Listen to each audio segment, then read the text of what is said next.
Hello, and welcome to another episode of Unzipped with Sherry. I can't believe I'm saying this right now, but it has been over a year since I have done this podcast, and I'm not gonna lie, it's like having like the nerves all over again from day one. I'm super excited. I'm super excited because there's been a lot going on. There's been a lot of changes, and I thought that for the first episode back, we kind of delve into an update on what's been going on in the last year and how that kind of ties into the direction that I kind of want to start taking this podcast moving forward. So, in the interim, if anybody has questions or wants to ask anything or wants clarity on stuff, feel free. This is live, so there's no takesies, backsies. Put your comments in there. I want to hear everything that you guys have to say. So, in order to kind of sum up the last year, I thought that we kind of take a little journey back into what MOBA started, how it came to be. And so as you can see, we kind of have like a new backdrop. I'm very excited. Probably need to steam clean it or whatever, but that's for a whole other episode. Um, the whole way that MOBA had started was it was a term that I had used for many years, just as like a joke. If I had accomplished something, I used to bullshit through my college papers, and my husband would be like, "How do you just do that?" And I'm like, "I'm a master of badassery. That's how I did it." And it was just a funny term that we used to joke about whenever I would accomplish things. And I never really thought too much of it. It was just random. But in 2020, in March of 2020, as we know, the entire world shut down. And not only shut down, but like it's like our souls kind of shut down in a way. Like it literally pulled the rug out from underneath all of us. We were fueled by fear. We were scared. We were terrified. We had no idea how long this was going to last. This was something completely unprecedented in our lives. And by the time the pandemic had come, I was about 6 years post-op from bariatric surgery. And I had some regain, I had some issues, and I was kind of like, doing okay. But when everything shut down in California that first day, I found myself making jokes on social media and everything. And I thought, okay, like what can I control? What can I focus on? So I started, watching some Netflix. But what I noticed was I kept going to the fridge 5, 6, 7 times. And that was just on day one. Same thing was happening day two. And by day three, I had a full blown panic attack, like hyperventilating, full blown panic attack. And if anybody knows my story, and I'd had a nervous breakdown years prior to that, it scared the ever loving piss out of me because it took me a long time to come out of that original darkness. And here I was after 3 days of a pandemic, I found myself in the exact same place. And so one of the things that I started doing is I was like, I have to find a solution. We have no idea how long this is going to last. Is this the rest of our lives? Is it going to last a week? What are we going to do?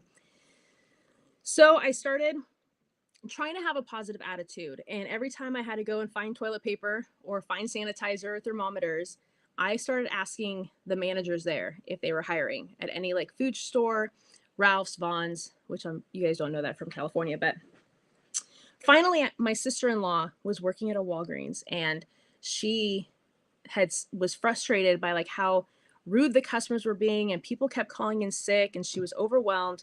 And I said, is there any chance that they're hiring? Like, I haven't done retail in 20 years, but I will do retail. I need to get out of the house, because I knew that if I kept on the same trajectory, I was not going to make it out of this pandemic. I was going to completely fall behind, or maybe not ever come out of it. I didn't know.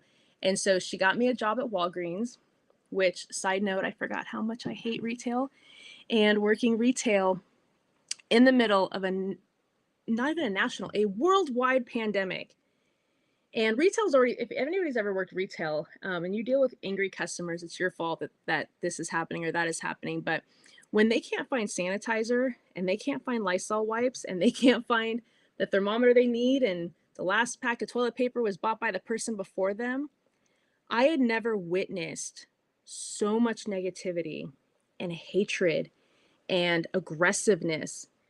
And at first, I started taking it really personally, and I started like snapping back, which is extremely unprofessional, but I felt like it was just draining me.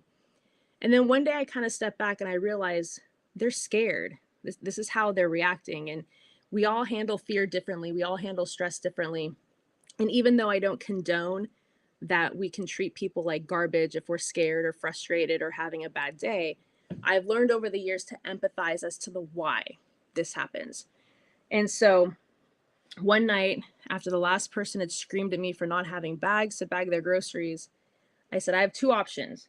I can keep bitching about this and quit, or I can do something to pass the time a little bit better.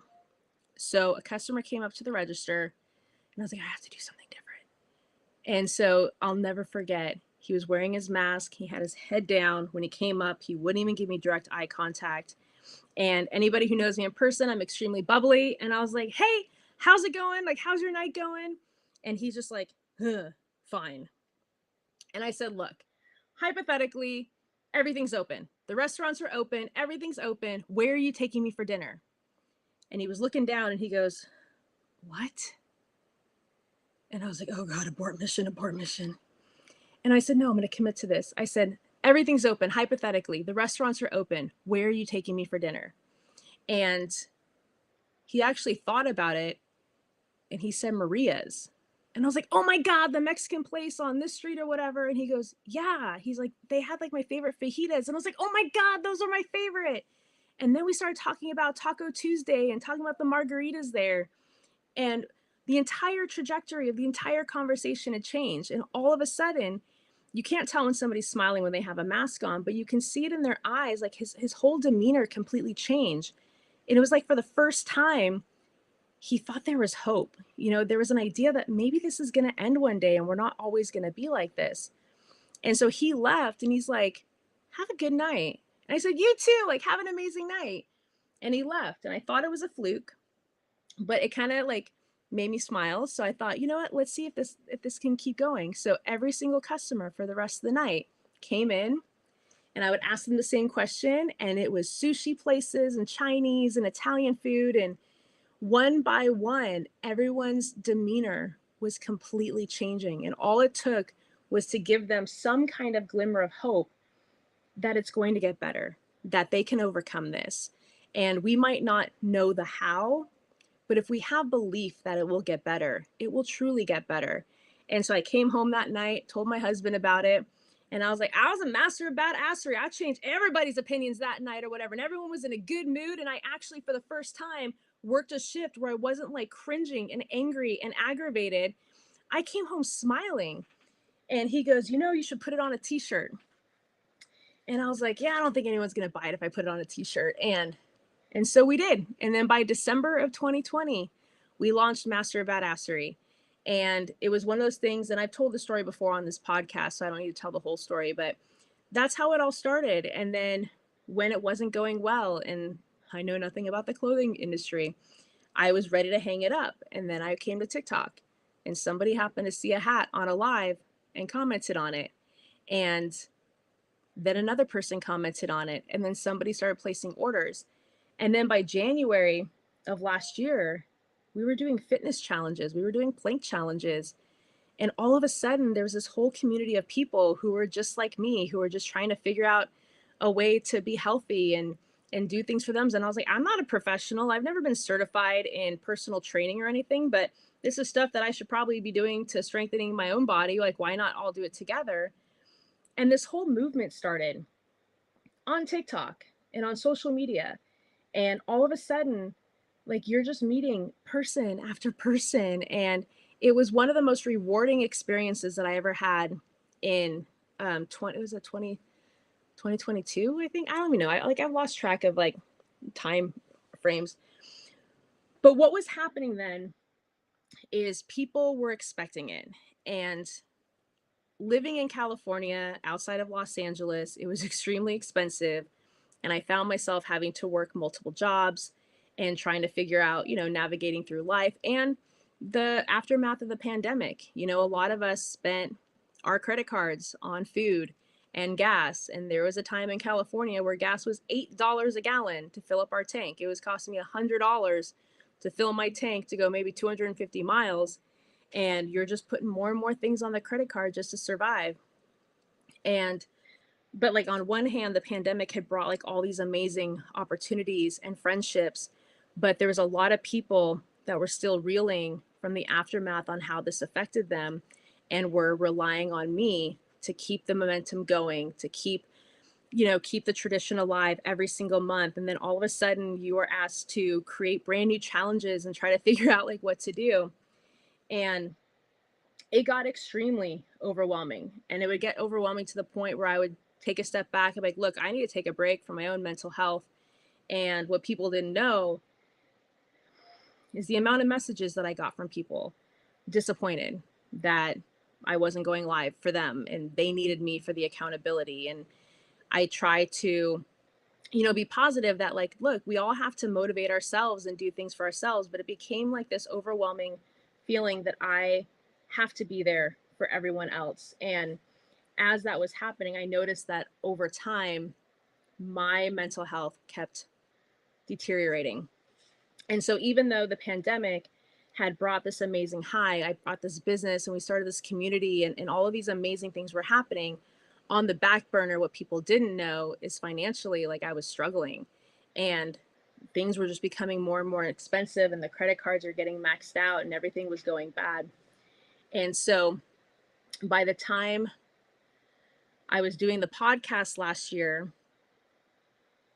my husband and I decided to separate after 17 years together.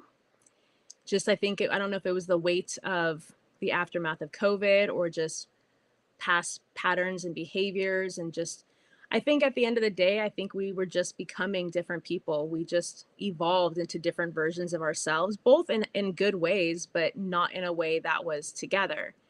And I got separated in July of last year, right at the height. We were doing a push-up MOBA challenge, and it was unexpected and it wasn't planned on. But I kept remembering all these messages that I got from people. I need this. I need these lives. And so you're trying to process your emotions and what this is going to look like for the rest of your life. Like, you've had somebody as your rock, your almost your entire adult life. And now you're expected to try to navigate along, but people need you and people are expecting you to be a certain way. And so there were many times that I would be on the phone with my best friend and I would be in absolute tears. My life is falling apart. My world is ending. I can't support myself. I can't do this. Oh, God damn it. Shit. We have a MOBA challenge in 5 minutes. All right, let me hang up. Let's do the MOBA challenge. And you hang up the phone and you just find a way to just piece everything together, wipe everything off. And then you come in and you just come out guns blazing and you're like, okay, it's time for a MOBA challenge. Let's go. You guys got this. You guys were amazing. You can do anything you set your mind to. And then you get off the live and you're like, what is happening to my life? Like, I felt like such a failure. And that's the honest truth. I felt like an absolute failure. I felt like I was not living to this own mindset that I was pushing onto other people. And so by the time October came around, I was trying to just force too much, and I decided I need to figure out my life now. I need to figure out like how to survive on my own, and I can't be there for everyone else. So I took a break from the podcast and kind of took a little bit of break from MOBA, and I stopped answering messages, and I had to figure out, what am I going to do? I'm 42 years old. I can't survive California on my own anymore. And so then I started burying myself in work and I started writing, and the last time I got separated, I wrote Unzipped. And so this time around, I was like, I guess we're going to write book number 2. And so I spent day and day for a couple weeks and I wrote book number 2, which is still in the process of, being edited, and hopefully I can get it released at the beginning of next year. But that's something that I do in order to not fall backwards, is I completely immerse myself in projects. And to some people that might be extremely unhealthy. For me, it was the one thing that I had control over. I had no control what was going to happen in my relationship or in my life or in my, jobs or anything like that. But I had control over getting my thoughts on paper and organizing that in a way that was healthy and therapeutic. And so I invested all of my energy into doing that. And then over the course of the next few months after that, I had to come up with a game plan. My lease was up in June. Do I stay in California? Do I go somewhere else? Like, do I move in with a friend? Do I find a roommate? Like, I'm not in a position to do anything. And at that point, my credit was so bad, there was nothing I can do to support myself. So, as much as I didn't want to admit defeat, I said, I need to take a step back from everything. And I filed for bankruptcy and accepted that my life was my life and I was going to vow to never, ever be in that position again. And in order to do that, I had to find a solution as to what the next chapter of my life was going to be. And so I started searching around for options on where do you go? Like, where do you move to if you've lived somewhere for 42 years of your life?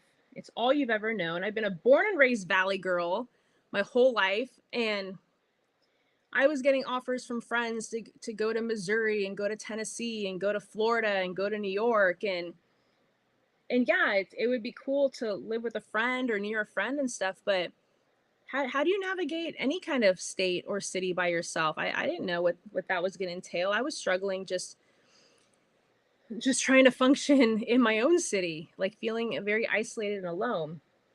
So over the course, I just kind of put my head down and try to figure out a game plan. And by then I was making friends all over the country. And I made a decision to look into Oklahoma because I had a handful of friends in Oklahoma. And I was like, when you look at the cost of living, I was like, oh my God, like this could be like an absolute game changer. And so then I started like just putting feelers out there, like what kind of jobs do they have there? And I found a job for a meat company working in the office in a small town in Oklahoma. And I was like, you know what? We're going to apply. We're going to see what happens. And so I applied for it. They gave me a Zoom interview. They really liked me. They set me up with a second interview. And I was like, oh, fuck, shit's getting real. And they offered me a job. They knew that it was contingent. It was going to be a few months before I could even move out, but they were willing to wait for me for about a month and a half, 2 months, I think. And so then I started searching for a plan to pack up and move everything to this little small town in Oklahoma. And so I found a roommate to share the costs with, because even though, it was a lot cheaper, it's still a huge cost to be able to sustain yourself, especially when you're used to a second income for so many years. So I found a roommate. Everything was going to plan. And my friend was going to come out and help me make the drive and everything. So about a month before I needed to go and I need to check out everything. I was going to meet the job in person, kind of check out the shindig of the office and everything, kind of get a vibe for everything and just kind of start manifesting what life is going to be like in a little town. And I remember going to the job, really nice people. Everybody was super sweet. I was like, that's this Southern hospitality. I can get used to this. And so they were giving me a tour, and the company was a meat company. It was like a meat packing company, and you get like a 20% off discount, like if you work there. And I was like, oh my God, like really fresh meat. I was like, this is gonna be amazing. I'm gonna get a barbecue. I'm gonna like eat really healthy. I can get lean meats. And I was like so excited. And what I what I didn't realize is that they prepare the meat. They prepare the meat at this job. And so as they were giving me the tour, I did not know this. And the first room that they brought me to, it's not terrible. It was the butcher cutting up, the meat, like, and you would see that at the grocery store, like in the deli counter, like cutting up the little slices of the steaks and packaging it up or whatever. And I'm like, oh, I didn't know that you guys did that here, but that's kind of cool. I thought, it was done somewhere else and like brought here. And he kind of looked at me, and I didn't put two and two together at the time. And then he brought me to the next room, and they opened up this giant warehouse door, and there was 20 hanging skinned carcasses, like if you were in the movie, you ever watched Rocky, and Rocky was punching like the frozen side of beef or whatever. This was 20 of them hanging from a rafter. And when you're a city girl, a valley girl, you have never seen this before in your entire life. And in that moment, I remember just completely becoming white as a ghost. And I just had no expression. And I was just like, huh, I didn't know that. I didn't know that you guys had that. Oh, okay. No big deal. Yeah. And then we went into room number 3. And in room number 2, like, yes, you still didn't see what it was. Like, you kind of knew what it was, obviously, because you had like the outline of what it used to be, until you go into room 3. And the minute the the door opened, there was a 600-pound bison hanging upside down from a rafter in its entirety. And I just was staring at the corner that I didn't notice Bessie on the table sideways, being prepared for the other steps and everything. And in that moment, I thought, what the fuck am I doing with my life? There was no way. I'm sure I wasn't going to be in these rooms very often, but this was so outside of my comfort zone, and I accepted this job, and it paid really well for a small town, and I had no idea this was going on. And so I had 2 options. I can completely renege on everything, but I have nowhere to go. I've already committed, to coming out here. I had a job lined up and everything. So I had to decide that I was just going to suck it up and just do whatever I could and just manifest like the fucking Dickens that something better was going to come along, and this was just going to be temporary. And so that was just like the attitude that I had. And what I didn't realize was that next month was just going to be like one shit show, blindside after another, after another. And while I was there that weekend, the roommate that I had found had a family emergency and couldn't do it anymore. So the day before I was flying home, I was supposed to have a place lined up. Everything was supposed to be done. And literally at the 11th hour, I was scrambling to find a place on my own in a city I've never been in a small town that I've never been in. And there was 3 listings. The first 2 listings had already been rented. They just never updated the website. So there was 1 listing for me to look at. And I'm like, I guess we're just going to hope for the best, and we're just going to figure it out as we go along. And I'll never forget being on the phone with my friend Val. We were FaceTiming, and I walked in to this duplex, and it was overpowering smell of weed. The appliances were broken. The whole thing looked completely run down, in shambles. And I literally was standing in this empty unit, and I cried. I didn't know what I was like, am I making the wrong decision? Like, are these signs that I'm not supposed to be here? Like, what am I supposed, I already put notice in my unit. There's nothing that I can do. And so I left, and I had a meltdown. I was like, I can't do this. I can't do this on my own. I can't do anything. I don't have a mindset anymore. My mindset is like, I just want to give up on everything and say, fuck it. Like, I can't do this. And I went to go get something to eat, and I got a phone call from a real estate place that was asking if I was still looking, because they happened to have a unit that just opened up. And I was like fighting back tears, and I said, yeah. And in my head, I'm like, if it's anything like the last one, I don't even know what I'm going to do at this point. And so I happened to go over there, and it was good.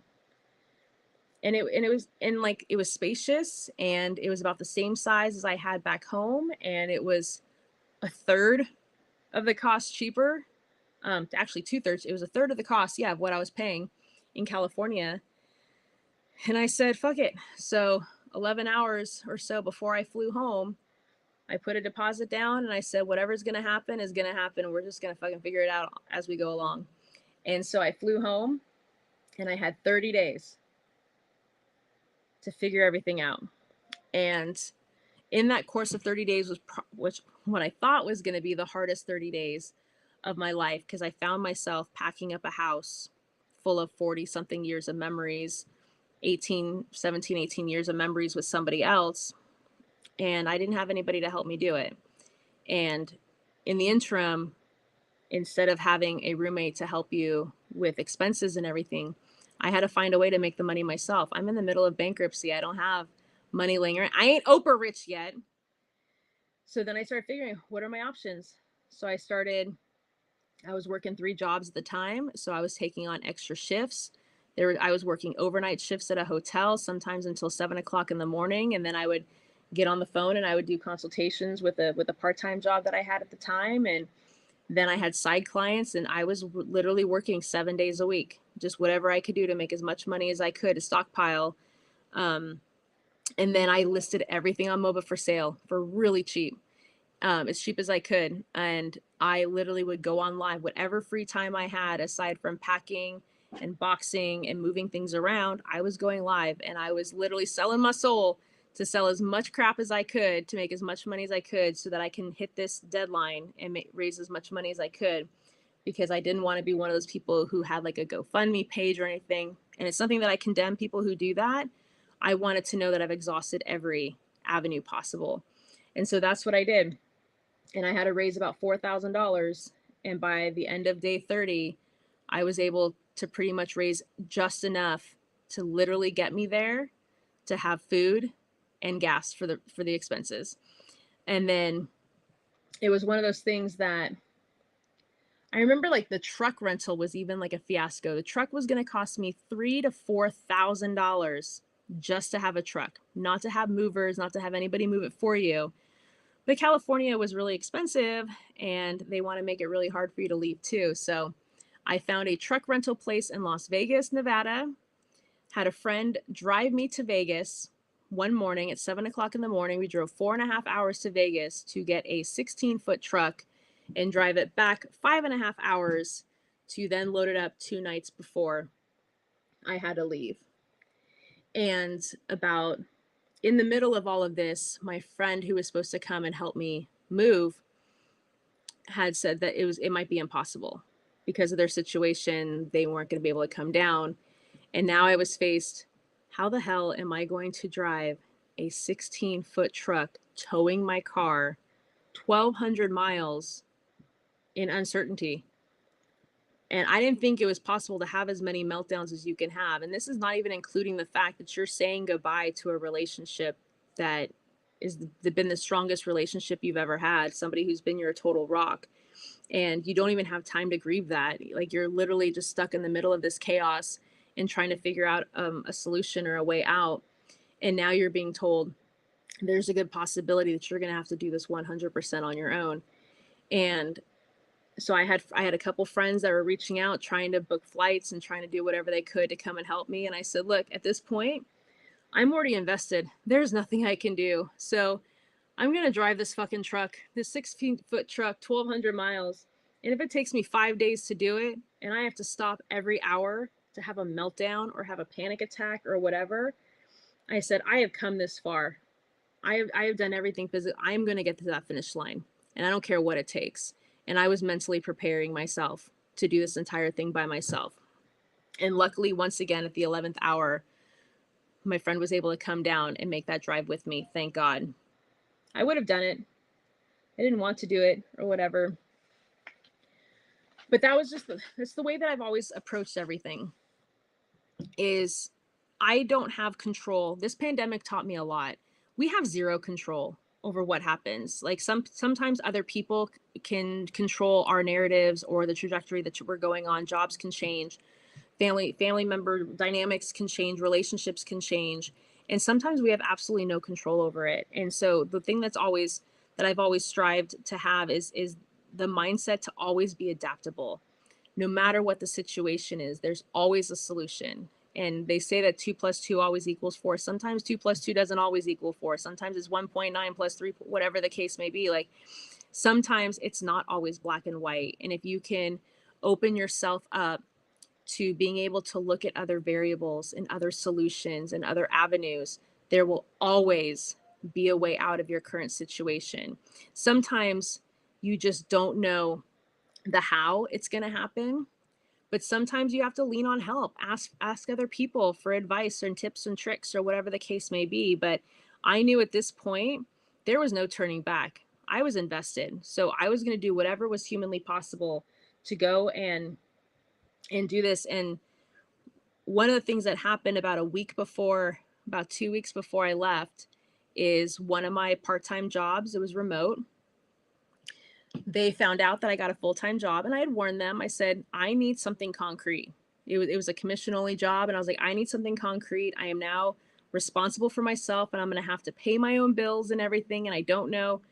I need foundation. I have zero foundation. I have literally nobody. I'm on my own. And so when they found out, they offered me a full-time job. She's like, I don't want to lose you. I think that you're amazing. You're doing so well here. And so all of a sudden, that meat job that I was dreading, that I had anxiety and nightmares over Bessie, begging me for help or something like that. And all of a sudden I manifested to be able to have an opportunity to have a job that I was passionate about and that I really enjoyed. And here I was about a week and a half before moving across country, and I got offered a job at a company called Pop Recovery, which was helping people who are bariatric and going through plastics and support systems and mental health and nutrition and all these, positive things that I was so desperately lacking for myself because I never had that kind of help. And here I was, you know, bitching about my current situation and stuff. And I was like, I literally manifested that I wanted a job that was going to give me an opportunity to do what I've always wanted to do and have like the kind of like the MOBA mindset and inspire people and motivate people and let people feel heard. That was the whole reason why Unzipped was first created a year and a half, 2 years ago, is I wanted people to be heard, and I wanted to be able to get to a point where I can earn a living doing exactly what I do best and what I enjoy doing. And I was manifesting, I wanted financial freedom. And all of a sudden, this new opportunity was going to bring me more money than what I was expecting. And so at the same time, as negative as I was and my feelings and everything, I was trying to be more grateful and be more appreciative of, when one door closes and one door opens. But I think in the middle of everything, like, you're just so caught up in the chaos. There is so much chaos, and you don't have time to grieve and you don't have time to process anything. You are literally just go, go, go. And towards the last 2 weeks before I moved, I was working 7 days a week, morning till night. I was sleeping a couple of hours a night. I was getting up and doing it all over again. And it was extremely deafening, I guess. I don't know if that's the right word. All these people in your personal life that you have been over backwards for and that you have helped out and been there for, not one person asked to help or offered to help or asked if they can help pack boxes, except for the one friend who drove me to Vegas. She helped me a couple times packing up some boxes and moving some stuff around. And for that, I'm extremely grateful. But it was a harsh reminder of, we often spend a lot of energy filling other people's cups. And when push comes to shove, they will not always fill your cup. And as hard of a pill as that was to swallow, that was a huge wake up call that kind of set the tone for the next 6 months after that, in picking and choosing who I invest my energy into. Because there was a time during those MOBA challenges where I just felt completely broken and nobody seemed to care that I wasn't always there, or I was struggling, or that I was hurting. It was all about, how does it benefit them? How does it fix them? And so since then, I've done, not the best at it, but I've been a lot more mindful on, like I said, the kind of energy that I expel into other people. But when I came here, it was such a whirlwind of emotions, navigating a small town, a new area, different weather, Oklahoma bugs, which we're not going to get into that right now, the wind, and just the isolation. Because I would have had it if I took that meat job. I would have been amongst people every single day in an office setting, and then me and Bessie would have frolicked into the fields one day, I'm sure, and lived our best lives. And I went from an opportunity of making friends and having some kind of social interaction to working from home and working remotely and being in my house 7 days a week. And I was such a drastic difference from working 7 days a week to being home confined in the same set of walls day in and day out. And in the beginning, it's easy to keep yourself occupied with unpacking and whatever the case may be. But then all of a sudden, there's silence. That wasn't silent, but and it's so weird. Like growing up in the city, there's so much sirens, and I'm so used to having searchlight helicopters on my balcony because they're looking at some kind of a manhunt or whatever. And now all of a sudden, it's just extremely quiet, and the chaos is now done because you're here and you don't even know what to do with yourself. And now you're being forced to grieve everything and face everything. And it was I'm not gonna lie, I'm a very, very strong person. I thrive myself on being very, very mentally strong and being overly rational. And I found myself not knowing how to cope and to transition because this was unlike something that I have ever done before. And to feel completely alone it got really, I don't want to say dark in a sense that like it was like life ending or anything like that. It was just really dark going, I don't know if I made the right decision. I don't know what I'm doing, if I'm ever going to make it out of this. And you start spending your days doing the bare minimum to survive, like the bare minimum to make sure your bills are getting paid and that you're eating, somewhat of a healthy diet. And all of a sudden, I found myself, I always said that I thrived in chaos, but I think it's because I was so terrified of my reflection. I think I was terrified of the truth or having to face, all of the demons of my past. And all of a sudden, I didn't have a choice. It was kind of decided for me.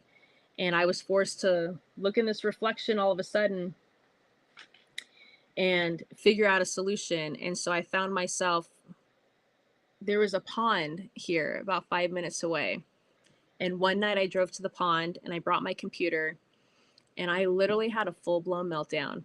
Like, I'm not an emotional person and I had like an ugly cry, like hysterical, hyper ventilating, talking to the gods or to the universe or whatever. Like, what am I doing? And I don't remember what came over me, but then all of a sudden, my fingers just started moving on the keyboard and I just started writing. I started writing my thoughts. I started writing my feelings. I was writing my emotions. I had anger. I had sadness. I had grief. I had terror and fear. And, but, my pockets are not drowning anymore. And so I'm trying to focus on the positive. And I literally just wrote for a couple of hours, just sitting there at the pond at like 1 o'clock in the morning. And like I instantly kind of felt better, but I still didn't know what the end result was going to be. But then I realized I manifested, like I said, having a job that had purpose and had meaning and brought me joy. And that came to fruition. And then I manifested not having to work a million jobs. And now I work one main job. I have one career. I mean, besides MOBA and stuff. And I was manifesting the financial freedom and to not have to struggle about if the bills are going to get paid or if your car is going to get repossessed. And all of a sudden I had that. And I was so consumed by all of the things that were going wrong that I wasn't being appreciative for the little things that I did manifest and that it actually came to fruition. And so that night I was like, I have two options. I can keep sitting in this solitude and basking in my self-deprecating emotions, or I can start manifesting some shit. And so I started a new page on my computer and I started manifesting the fuck out of shit. I was manifesting specific things. I was manifesting big things. I was being really specific. And I was like, I need to put more things, out there that I need to start working towards. And I have to understand that at some point, again, I might not know the how, but if I'm putting it out there, then I have to believe that one, it's going to put myself in a better headspace to the point that maybe some of this stuff will come to fruition sooner than others. But then this time around, I was like, we have to be more specific. And it was so dark outside, but the water was just lit by the moon, and it was so pretty, and it was a red moon, and I'll never forget that. I've never seen that before, because in the city it's all nothing but street lights and, well, helicopters in the area that I was in. But um there was so much stillness in this darkness, and it made me humbled, because I knew that in the grand scheme, my my life wasn't in dire straits. I wasn't like on the verge of being homeless. I wasn't dealing with some devastating medical condition. Like, to other people, my problems might seem trivial, but to me, this was huge. And this was, I felt like I was drowning. And so, like, darkness and is going to affect all of us. It's going to hit all of it. We are not immune to it. We are not immune to having shit days. We are not immune to having bad things happen in our life or having the rug get pulled out from underneath us. But at some point, we have to stop self-deprecating and asking the why. Oh, why me? Why is this happening to me? Why can't this happen? Why can't that happen? And sometimes we have to literally say, why not me?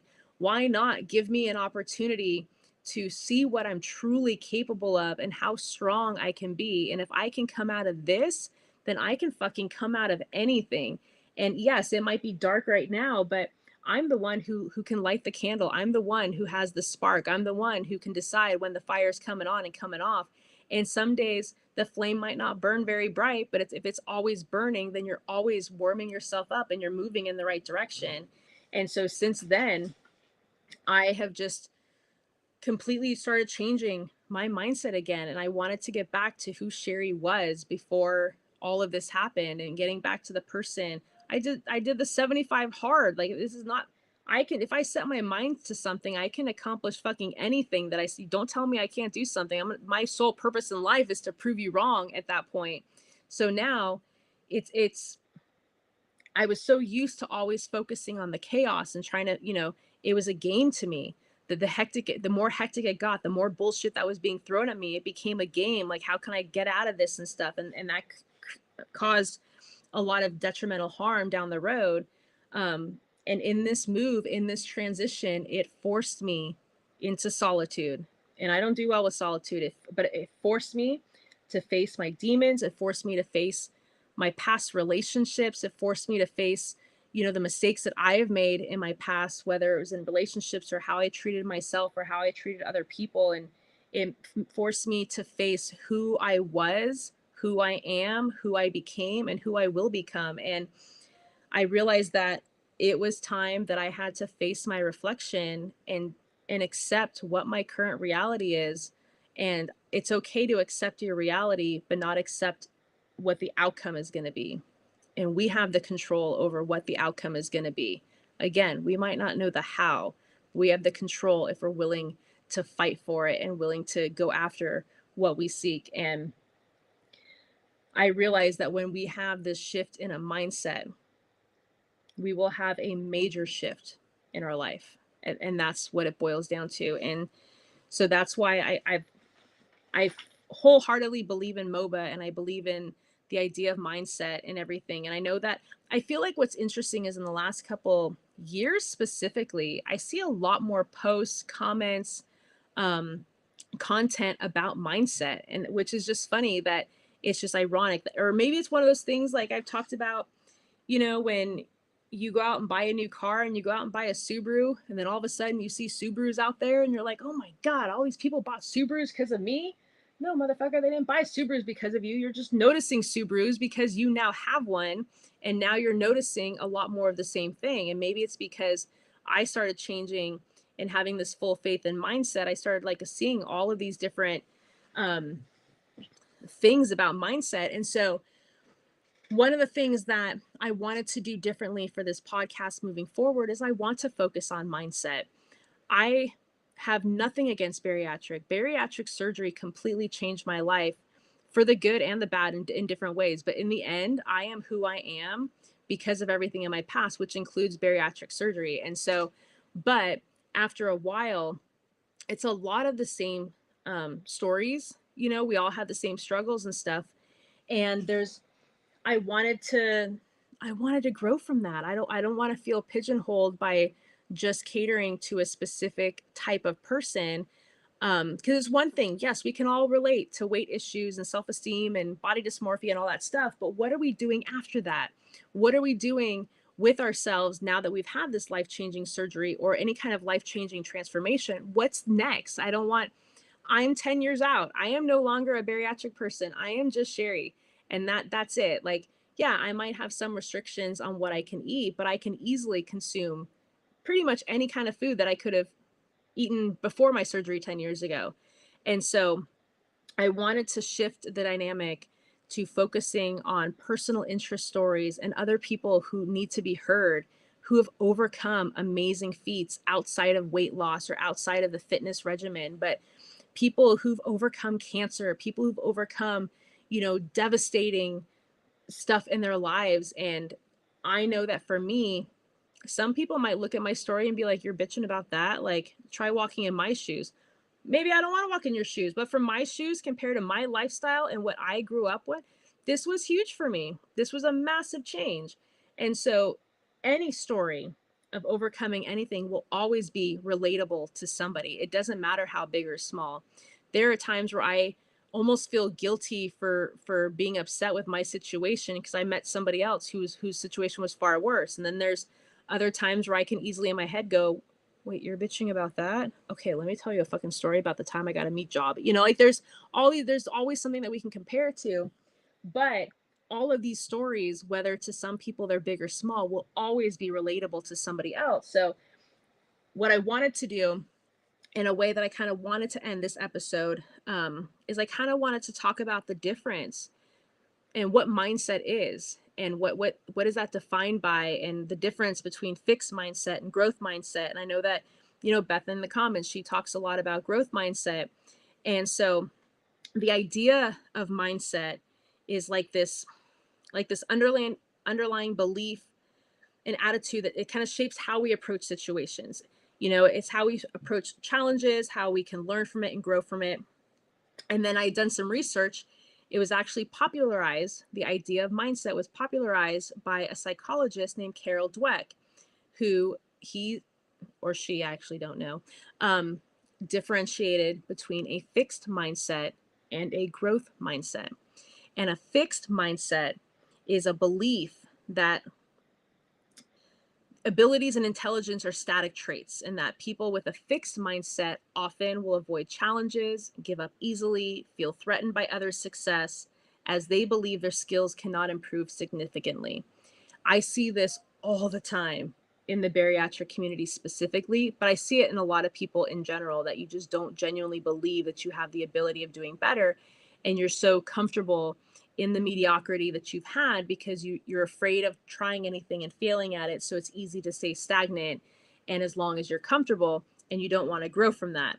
But a growth mindset is this belief that can be developed through effort, learning, perseverance.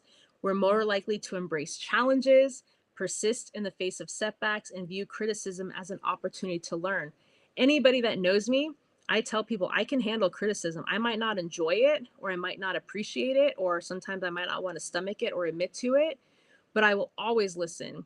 And if somebody ever had like something that I was doing that they don't agree with or made them feel a certain way, they now know that they can come to me and tell me, because um, I will always learn from it. And if people bring up different perspectives on how to for me to handle a situation, I will make my own decision, but I will always take into account other points of views, other ways of looking at it. Because again, I don't always assume that I'm going to know the how.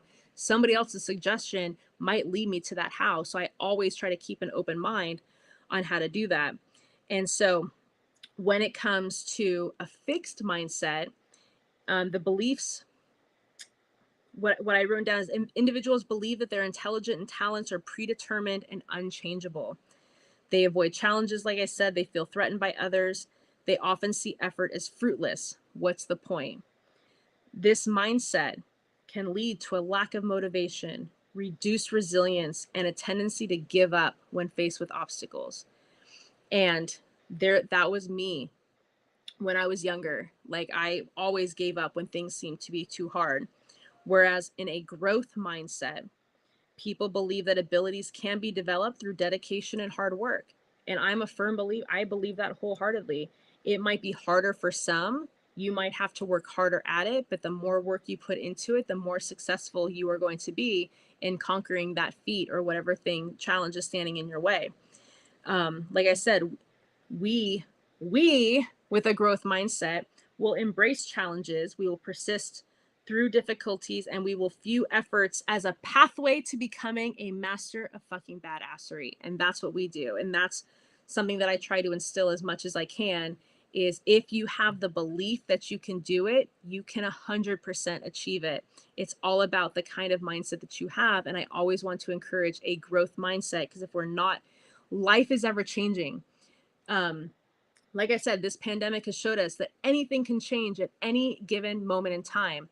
You have to learn to be adaptable. You have to learn to expand your brain, to view other viewpoints, to think about other variables, other scenarios, and find a solution that works for you to get yourself out of whatever predicament or challenge or roadblock that you are facing. Once you kind of decide what kind of a mindset that you're going to have, will really change the trajectory of what you do with your life moving forward. One of the things that I find the most rewarding in these MOBA challenges is I have firsthand personally watched people who are on oxygen and in a wheelchair and could not do a wall sit with us because they were unable to, but they wanted to be a part of something because they truly believed in the ability to do that. And that person would sit on their wheelchair and they would just kind of hold their, or we were doing the plank challenge. That's what it was. She would hold herself up in her wheelchair. That was her adaptability. That was, she had no control over the situation, but she found a way to be part of something by finding her best way to do it. And at one point, she was no longer in the wheelchair. The oxygen had come off and she was doing an amazing job. I had people that were once 600 pounds and in a wheelchair, again with oxygen, that were now doing wall sits. And were they doing a perfect formed wall sit? No, they were probably maybe doing like a 75, degree angle or something like that. They were doing something they never thought they'd do because they never believed that they would ever have the possibility to do that. And this is not just in some kind of a workout capacity. This isn't anything that you set your mind to. If you just give yourself a chance that, yes, you are deserving of greatness, you can achieve greatness. Just because you are in a situation that might seem overwhelming and crippling and exhausting and devastating and scary does not mean that you can't come out of it. I'm not saying that my situation in the last 6 months is better or worse than anybody else's, but I can tell you there are many times in the last 6 months that I didn't think I was going to make it out of it in a healthy way. I didn't think I was going to be able to come forward and face everybody, like somebody who's created an entire brand of badassery and mindset and stuff like that. And here I was feeling like I was negating everything that I used to preach on to other people. And after a while, I decided I don't want to be that person. I was turning into somebody that I hated, and that's not me. And sometimes you might fall behind a little bit. You might take a couple of steps back. Shit happens in life that we have no control over, and you might take some steps back. But you have two choices. You can stay backwards, or you can get the fuck up and you can take a couple steps forward. And sometimes you might take 2 steps back forward and 1 step back. You're still in the right direction. You can take 2 more steps forward and go 1 more step back. You're still further than you were the day before. So I am a firm believer that when the time is right for you and when you are ready to fight, you fix it up here, you determine what kind of a mindset you are going to have moving forward, and you take that and carry it with you. And so one of the things that I did, it is a way to, well, I wanted to have fun with this podcast, but I kind of took more about telling like my story for the last year, just like an update, but I wanted to end. And so I asked ChatGPT, I said, ChatGPT, what is a master of badassery? And I actually was not expecting anything to come out of ChatGPT, but the fact that something did come out of it, okay, just fucking put me on cloud 9 and just told me that all of this is worth it and all of this is for a reason and I'm trusting the universe. So according to ChatGPT, you guys, a master of badassery is a playful phrase used to describe someone who embodies confidence, fearlessness, and a cool, often rebellious attitude. One way to be rebellious is to move halfway across the country by yourself with no life jacket. This person typically showcases qualities such as strength, resilience, and a knack for doing things that are impressive or bold, often in a way that defies norms or expectations. And what are the key traits of a master of badassery? Oh my God, I'm so glad that you asked. Confidence. They exude self-assurance and aren't afraid to stand out or take risks. Fearlessness. The willing to face challenges head on. They often tackle situations that others might shy away from. We embrace them. Individuality. They usually embrace their uniqueness and express themselves authentically. Resilience. Capable of bouncing back from setbacks. They maintain a strong, determined attitude. And charisma.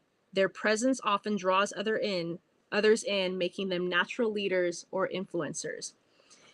In popular culture, this term might be used to refer to characters in movies, books, or games who display these traits, as to real-life figures who are admired for their boldness and ability to inspire others.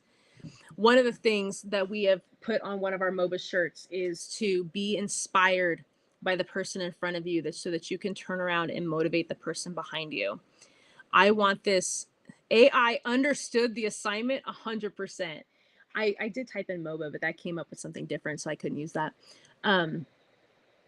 If you guys learned anything from this podcast, or at least this episode tonight, is that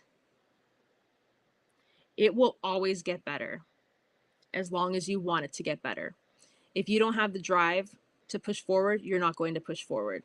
Whatever effort you put into it is going to be the results that are going to churn out of it as a result. Now, I know that sometimes it feels overwhelming and it feels like there is no other option or there is no other way out. But I can tell you, you just haven't seen another avenue yet. Math is one of those very complex things where there's sometimes thousands of variables and thousands of possibilities and statistics and everything. And sometimes you just haven't found the right combination yet. Sometimes you haven't asked the right person or met the right person, like, whatever the case may be. There is always a solution out of it, but it's all going to start with, do you think it's possible or not? Because if you don't think it's possible, you're never going to achieve it. But if you think that it's possible to do it, you will 100% do it every fucking time. And so with that being said, I am very, very happy to be back. I don't know yet how often the podcast is going to be released, because as we know, we are still transitioning and we are still figuring out life and putting ourselves first and filling our own buckets. But I do want to hear from you guys. I want to know what keeps you guys going, what keeps you persevering. Do you know somebody who's overcome an amazing feat that deserves to have their voice heard? I want everyone who wants an opportunity to have their voice heard to be heard. I spent many years of my life never being heard or acknowledged or listened to. And so I will never let anybody in my presence feel the way that I've been made to feel in my life. So reach out to people. I would love to tell your story. So please reach out to me if you have a story worth telling. And if you are ever feeling down or feeling that it can't be done, maybe listen to this again, back another time, or find somebody else that you can talk to that can kind of help put things into perspective and start coming up with a game plan. Because I can tell you this, every single person who is watching this, either now or later on down the road, you are 100% worth it. You are worth the effort in yourself. You are worth the investment in yourself, and you are worth the opportunity to have everything that you ever fucking dreamed of come to you. And yeah. So on that note, I hope that you guys have the most amazing Monday. I am extremely happy to be back, and I guess I'll see you next